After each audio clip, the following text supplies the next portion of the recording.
বর্ষবরণের রাতে স্কি রিসোর্টে ভয়াবহ বিস্ফোরণ ও আগুনে বহু হতাহতের ঘটনায় সুইজারল্যান্ড জুড়ে চলছে শোকের মাতম।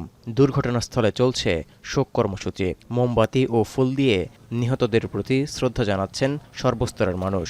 অশ্রুসিক্ত নয়নে নিহতদের স্মরণ করছে সবাই। চলছে 5 দিনের রাষ্ট্রীয় শোক।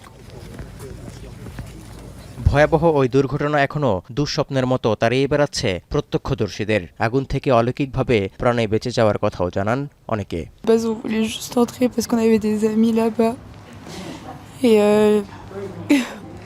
Moi, je la forçais parce que j'avais juste trop besoin d'aller aux toilettes.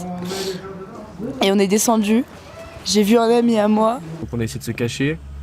Puis moi, quand je suis remonté en haut, je me suis dit que soit j'allais y passer ou soit j'allais réussir à m'en sortir. Mais le seul moyen, c'était de passer par une fenêtre, mais les fenêtres étaient bloquées. Non, c'était fou. C'était un film d'horreur. Ouais, de vrai, c'était un film d'horreur. J'ai jamais vu ça de ma vie. Et puis moi, j'ai perdu ma meilleure amie qui était dans mes bras. On a essayé de la réanimer.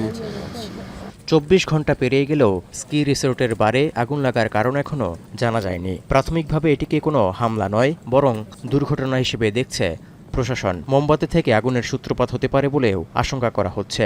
ঘটনাস্থলে সাধারণদের প্রবেশে নিষেধাজ্ঞা জারি করেছে police. Je rappelle que pour les besoins d'enquête, la rue centrale de Cran est fermée jusqu'à nouvel avis.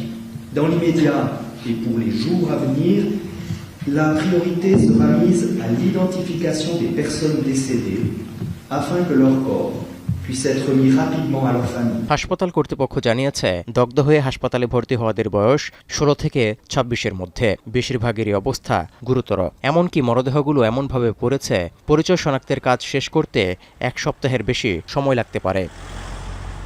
Touhidur Rahman, এখন বিশ্ব।